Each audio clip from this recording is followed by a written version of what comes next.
Hello and welcome to How to Deal with Grief and Trauma. My name is Natalie Himmelrich.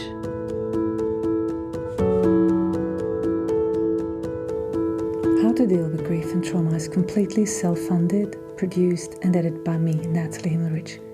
Consider making a small donation to support the podcast. Go to bit.ly/support, capital G, capital T, and podcast. I repeat, bit.ly/supportgt podcast. Thank you so much. And for more information, please visit Natalie's website, join the podcast Instagram page, and subscribe to the newsletter to receive updates on future episodes. Julia Samuel has such a vast knowledge in the realm of grief that I feel incredibly lucky to have her as a guest on the podcast. The understanding she is able to share from her over 30 years of experience is exceptional. Here is just one little snippet of what is to come, which for me encapsulates the gift of our conversation.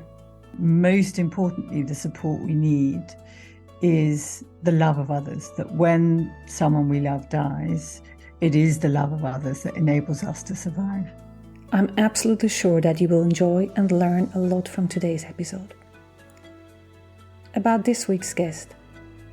Julia was psychotherapist for Paediatrics at St. Mary's Hospital, Paddington, the post she established in 1992, where her role for 25 years involved seeing families who have children or babies who die, and where she trained and supported the staff.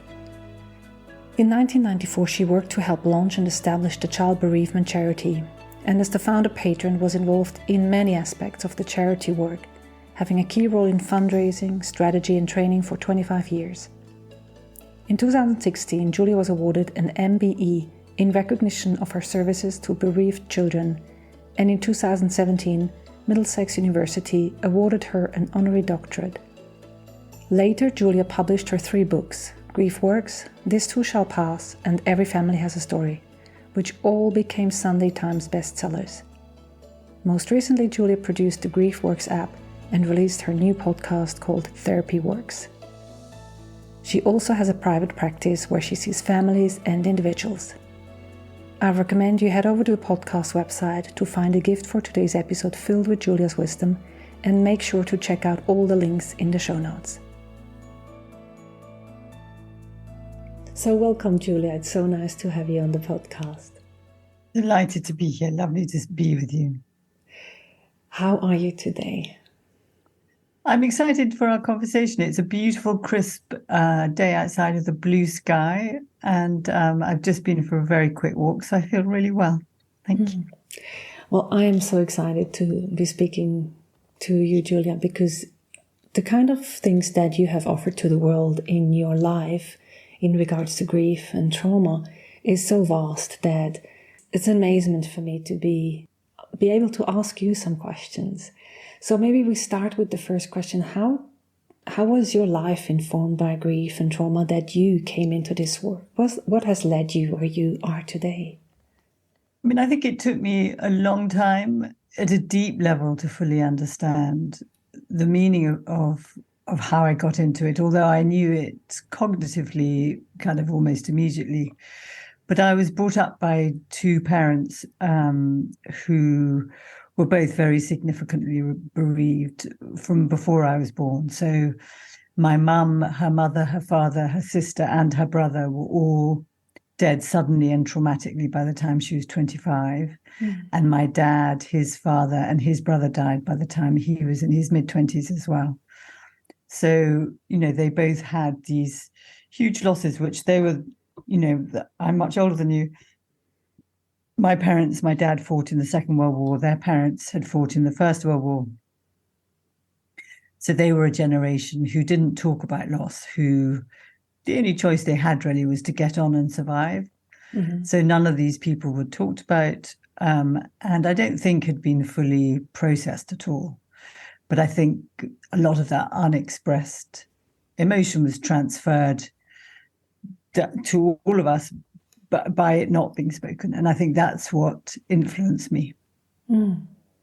So you've started quite early and you have this huge biography of all these different roles that you've taken. So for some people who might not know about all the things that you have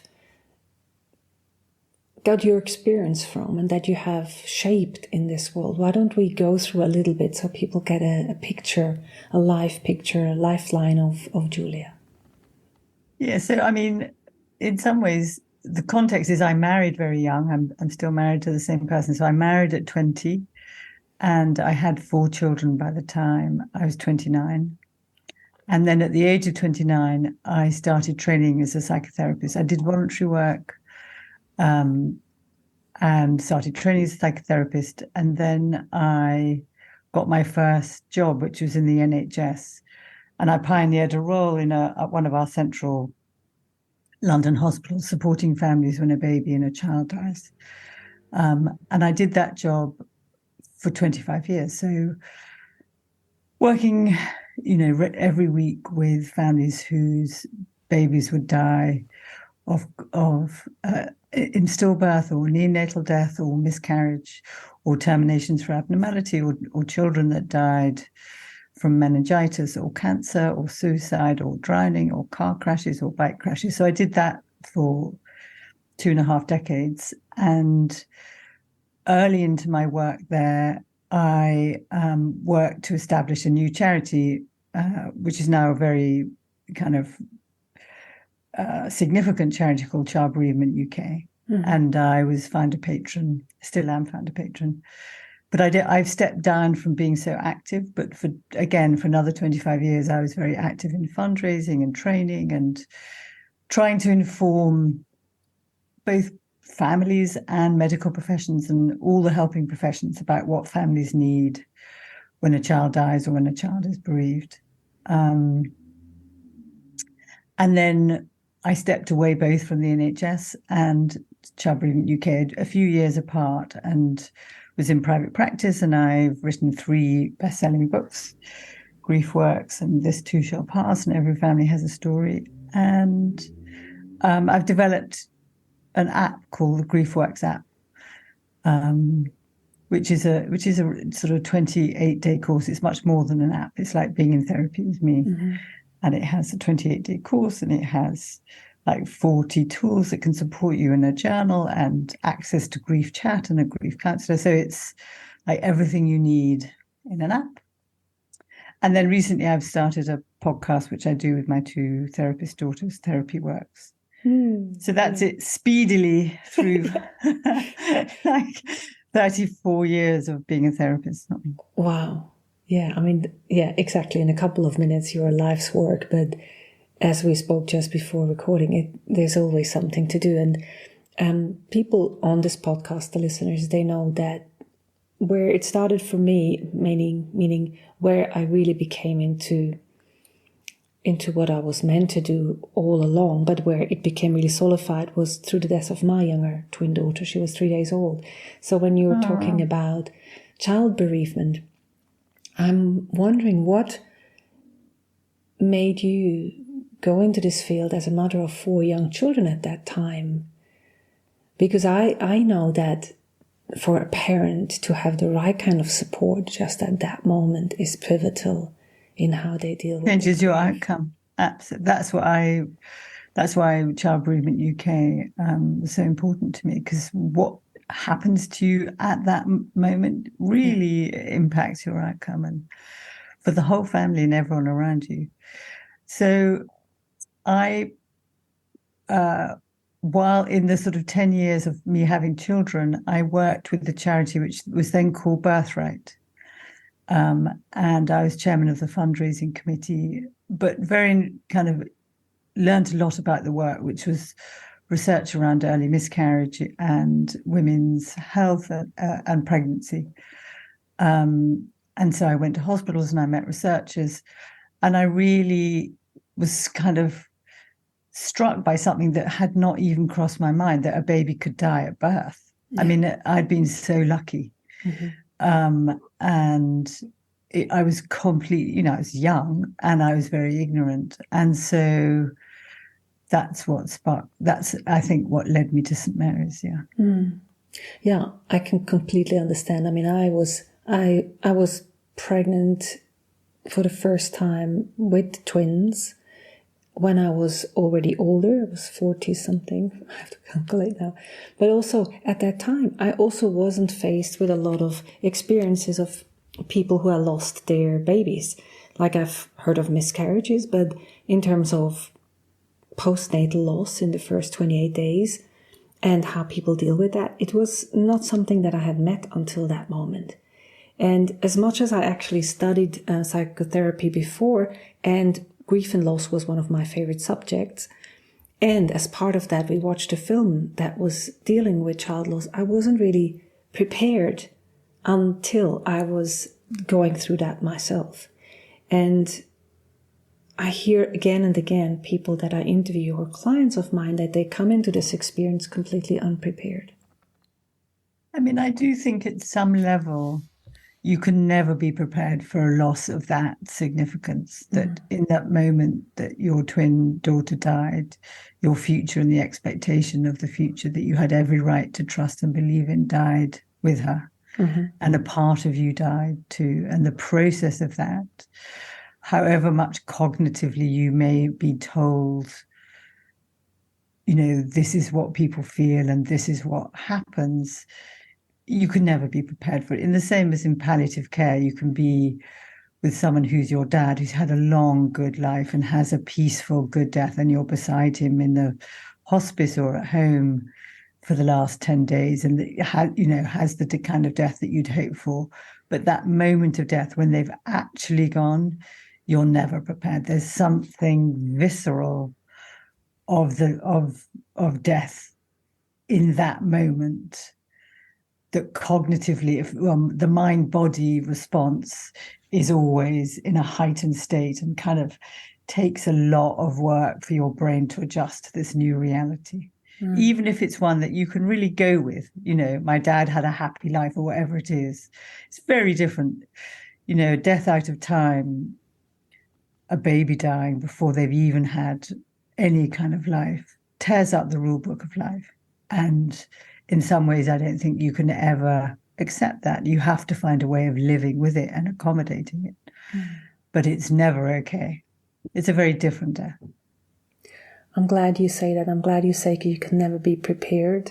And I'm also glad that this being out of the rule of nature or the way we believe it should happen, that this shakes something out of the naivety that people have in terms of timeliness of death, where you're suddenly, I say I've befriended death in a way that I never knew I could, in also over the years in a positive way. And I'm glad the way you said that was really beautiful, that it also makes a difference how someone dies, when someone dies. It's obvious to us as grief workers, but it's important for people to hear that. I think what's important to add is, I mean, there's many things because, you know, we've only just tapped on the edge of an enormous subject, but people often talk about worse or better, like there's a hierarchy. And I think that's very unhelpful. So I think there's complexity, and that there's layers of complexity, and there's deaths that are good deaths that aren't complex. So I think that's in some ways takes away from this competition in mine is worse than yours, which I think can often deny our own experience because you're so busy wanting to convince someone that yours is bad that you actually lose the focus and the compassion that you need for yourself and the meaning of what's happened to you, because you're so much wanting someone to understand what your experience is, and you can get lost down that kind of alleyway of comparison. And I think the other aspect of it, which of course you know, and I'm sure people listening know, is that there are universal kind of emotions that we name around death, and the unique experience of it that is informed by our attachment, our experience, the support we have at the time, the investment in the person that died, what we expected. our previous losses, all of that is so uniquely ours. It's like a fingerprint or a footprint. And the thing you want when you're grieving is to be able to make sense of it for yourself. When, like a baby dying, you can never make sense of, but you long to be understood. Like, this is what it's like, and there's so much to be understood. It's very hard. You said something interesting there about the complexity, the different layers as well within the complexity. Can you say something a little bit more out of your experience, years of experience as part of the Child Bereavement UK, for people to maybe also get a little bit more understanding and normalization of their own experience, those who listen? So I think what I mean by kind of every layer of complexity, so it's a child dying and not an adult after a long life. The circumstances of the dying, there was maybe a mistake, or it wasn't a mistake, or, from a medical profession, or there was something that your body failed to do, or, every layer of complexity adds to the winding emotional network in our brains that we have to try and find a way of unraveling and unpicking. And to do that, I think we need a lot of compassion and knowing that we can't find answers, but finding ways of naming, I feel this and this and this about that happened. And I feel this and this and this about that happened, that you can find pathways into yourself, into the home of yourself, and name what your experience is in that micro aspect of it. And that's a kind of relief, because a lot of, grief is invisible. You look in the mirror, you see the same person. Internally, you feel completely obliterated. And so I think often finding and naming the narrative and the feelings and the words of every bit of that obliteration begins to create a new map in your mind and a kind of story that you can find a way of coming to terms with. And until you do that, I think it keeps, particularly with trauma, it obviously keeps igniting and triggering you. So what comes to mind when you speak is various clients and people that I've spoken to as part of the podcast. And some of the topics or questions that I hear is, for example, do I need therapy or support? Do I need that to be able to, and now I don't want to put the word like heal or get over, because certain people have a difficult relationship with either of those, but accommodate the losses, come to terms. To integrate the loss into their lives. Do you find it is necessary or not for everyone? I really don't think that therapy isn't a panacea for all else, and it isn't for everyone. I think, what the research shows, or whatever the circumstances of the death, is that the support you get at the time of the death and following the death is what predicts your outcome. So you need support. And most importantly, the support we need is the love of others, that when someone we love dies, it is the love of others that enables us to survive. People need people, and our path to finding our new normal and our new way of living again has to be paved with people, with love and connection. So therapy is one kind of structured way of love, if you like. It's a kind of loving, I think. But if it isn't a massively traumatic death, grief is naturally adaptive, and people can find ways of both expressing their grief and naming it and getting on with life and doing things that support them, that they don't need to see a therapist. And it will depend a lot on their history and their psychological makeup and their attachment style, all of those things. There'll be so many aspects of it. So one question that I have, it's fantastic to be speaking with you. I remember there's some clients who come and they want to work, or they're open to looking at what I call that grief crystal from all different sides and feel it and get to know it and understand it or accept it, whatever it is. And then they live with someone, in the case of grieving parents, who might not be willing to do that, who might have an attachment or a coupling between the pain and the grieving equals the connection to the loved one or the baby who died. What do you, from your experience, say to those people or those couples who find it difficult with their different grieving styles, or maybe some partner don't want to integrate the loss? So I think for most people listening, in a family, their partner or their parents and their siblings, there will always be different ways of grieving. There isn't one right way. And when you're in it, I think it can be quite like a fury that you kind of want people to come in and join you in it and be in the pit with you and feel with you and kind of do it together. And it can be in that fury state, or it can be in the other way of kind of despair. And I think what really matters is to allow difference, to allow people to be who they are and express themselves in the way that they are, and communicate and speak and understand the differences. So rather than sort of sitting there and resenting it or blaming and shouting, like, you're obviously not grieving because you're going to work and you seem fine and you want sex with me, or, you know, whatever it is that you're all right. And I'm the one that's suffering. Rather than that is to collaborate. Like, what is going on for you? How do you experience and express your grief? How is my grieving affecting you? Let me tell you how your grieving is affecting me. What are the things that we can do that we might be able to share that is enough of each other?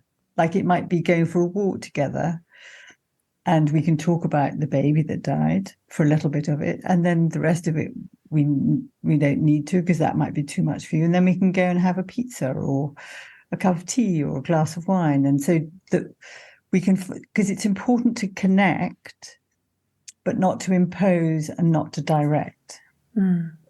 It's funny because that's exactly what the people that I interviewed for my first book, what they said. They said we need to, or what has helped in their grieving, they named understanding different grieving styles and accepting each other's differences. These were the top things that they mentioned. Can I add one more thing? Sure. In that is that sure. I think what can throw fire on the flames is that we feel so powerless. We are so powerless and at the mercy of these our grief emotions, that we can get pulled in the opposite pole of powerlessness, of wanting to have control or power. And it's that button that gets pushed with the people around us, that we want them to do what we're doing or how we're doing it, because you want to be able to shape something or influence something or get heard.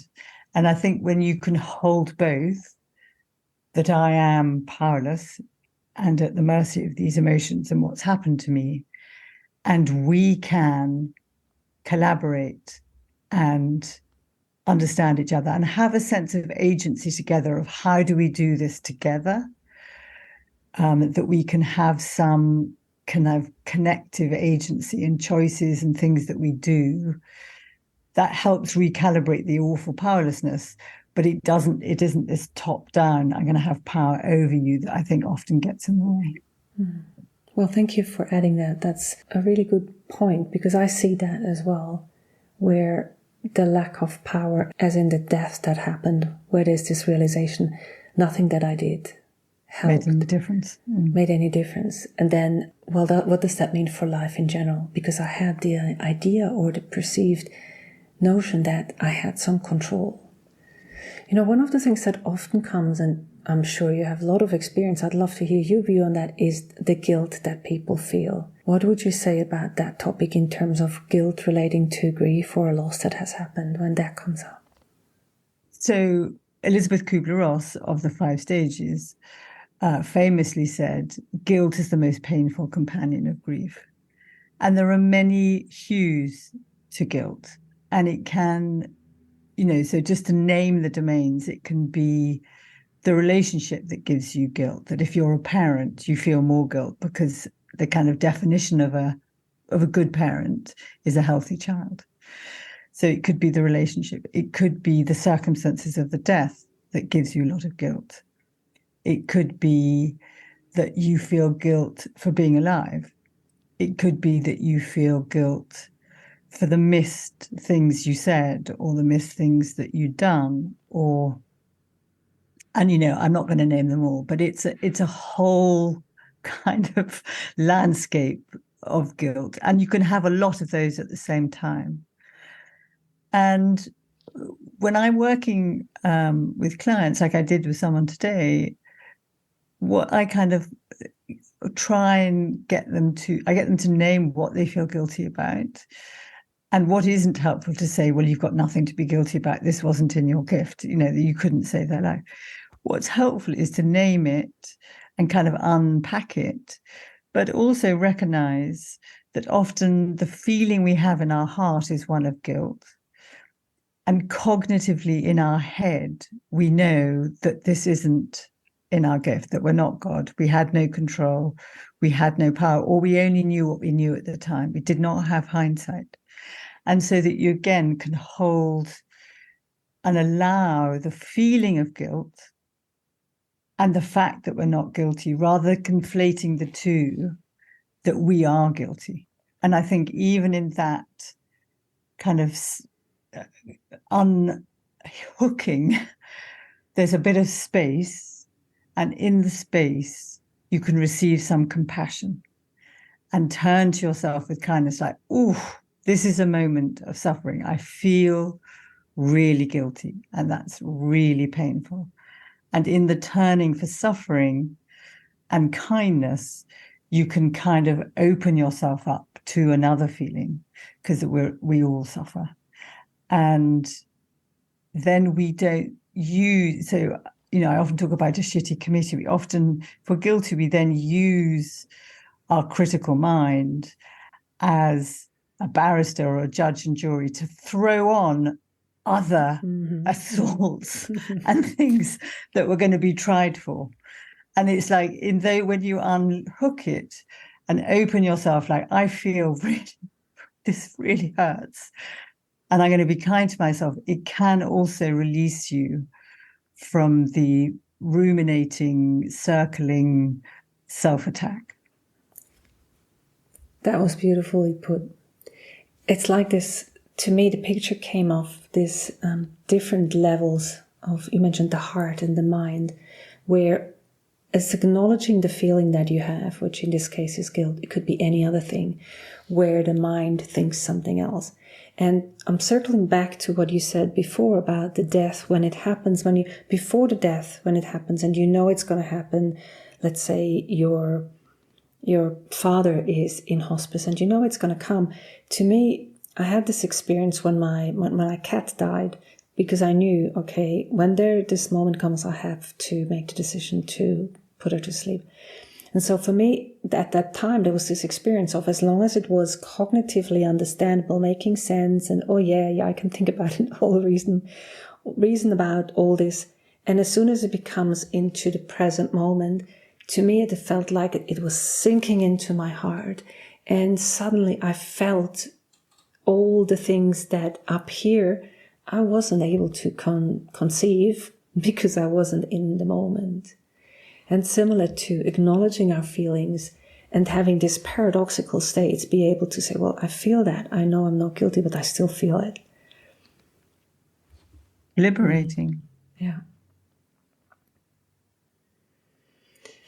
When you look back over all these years of collected experience and amazing moments that you had with people who were dealing with grief and trauma, what would you say, what insights and resources have helped them and you as part of integrating grief and acknowledging it? I've written like 3 books, so there's lots of answers, and so it is actually impossible to hone it down to one kind of snippet or a reel of an answer. But I think how we heal in grief is by allowing ourselves to feel the pain. And the things that we do to block the pain are the things that over time do us harm, even for generations. And in allowing ourselves to feel the pain, we also, at the same time, need to access support. And it is support, like I said before, of others, but also it's our relationship with ourselves and the person that's died, so that we do the things that actually physiologically help us. The grief is a mind-body essence that's kind of throwing itself through our body. So we need to exercise. We need to regulate our system. We need to put good things into it so it feels okay, and look at things that, I think we can lean on beauty, when we're kind of feeling like we're in the worst place possible. Beauty, of nature or pictures or music can be extremely helpful. So it's giving yourselves permission to both feel the pain and actively do things that support you. And that's a big, that's a big stack of stuff. Mm-hmm. Yeah, we're just giving a glimpse, and all those people who are interested in your books, they will find all the links in the show notes anyway. And I can highly recommend that this won't be the last meeting that you have with Julia and her wisdom. What you said just before ties very much into what I have most recently been delving into, which is the nervous system and the regulation of the nervous system, because I can see now with my polyvagal mind lens, with my polyvagal lens, is all these supporting things is a way to regulate our nervous system, and this is the basis of it all, as far as I'm feeling it and experiencing personally and with people around me. One question that I wanted to ask you, Julie, is about public grief. People find it really complexly difficult to understand when they grieve for someone they don't know personally. So just recently, I think it was Matthew Perry who died, and there was a lot of onslaught of images and people commemorating him. So what is it about public grief that would help us make sense of it if we're experiencing it?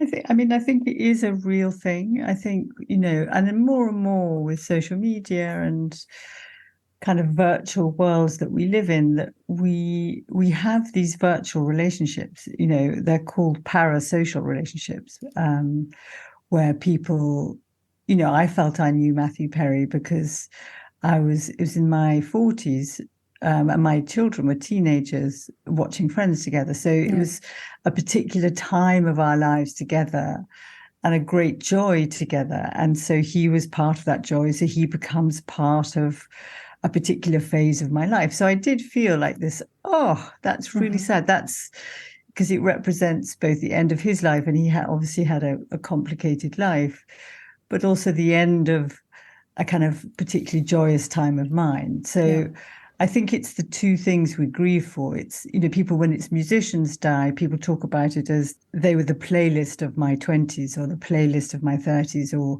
I asked my wife to marry me on this song and now that person's died. So we do have a relationship with them, I think. And so I think we need to legitimize that. And the people do it by rituals or coming together in vigils. I think collectively doing things together in all of collective grief, I think, is incredibly powerful. Like here in the UK, we have a remembrance service just last week on November the 11th, which marks those that have died in the First and Second World War. And we have poppies and there's a ceremony, and it marks the invisibility of the lives that have died in war. And I think rituals are kind of like habits with soul that we can mark significant deaths in our life. And I think doing it with other people, I think it adds the power of 10, that you have a bigger sense of warmth and connection in acknowledging this person has died when we come together and lighter. I think there have been many vigils for particular, like John Lennon or particular people that have died. I think the other thing to hold as well is sometimes when someone else dies, it puts us in touch with our own losses that are too painful and too acute to let ourselves really cry. So, it's a bit like watching a sad film. Sometimes it's easier to cry in a sad film, even when you're bereaved, because you're not defending yourself. You're not holding back. You're not frightened of what you're feeling. So I think there's a way, and this doesn't diminish people's experience or their feelings, but sometimes Matthew Perry, for instance, or a public figure's death helps us access our own uncried tears, and that is legitimate too.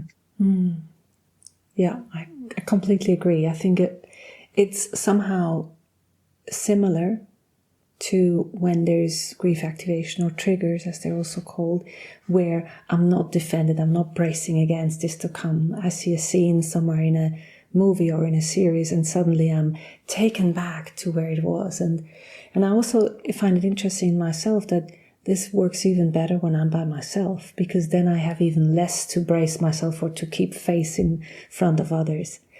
The interesting thing that I find is I'm watching a series with my daughter now currently, and she looks at me and she takes a model of how do I react to certain things. And that's such a beautiful way of teaching her how it can be met, how it can be not braced against, how we can allow whatever feelings there are in relation to something. I think if children learn to model we model for our children how to respond to the emotional times in our lives. And some of them are certainly watching films together. I mean, definitely I always cry in films. And so my children, when they were younger, they would like turn and see, exactly. Is Mum crying? Is she crying? Yeah. No, she's crying. Yeah, there she is. Or my son hates going to the movies with me because I'm always so responsive. I'm like, ah! And he's like, Mum, shut up. When he was a teenager, he used to go and sit himself like 3 rows away because I drove him. I didn't really like frightening films. And he'd want to go and see some, I don't know, Black 3 or whatever it was. And so, but yes, I think it's healthy. I think it's sad, funny enough. I mean, I know this isn't to do with grief, but the kind of individualized watching means you don't collectively watch things together at the same time. I think there is a loss in that. Yeah, absolutely. So if people want to connect with you before we come to the rapid fire question, also give us a little bit of an idea of the 3 podcasts and the books that you have so people can pinpoint where should they go from here. So the podcast that I release a new episode every week at the moment, and my 2 therapist daughters have a segment at the end. From you. Yeah.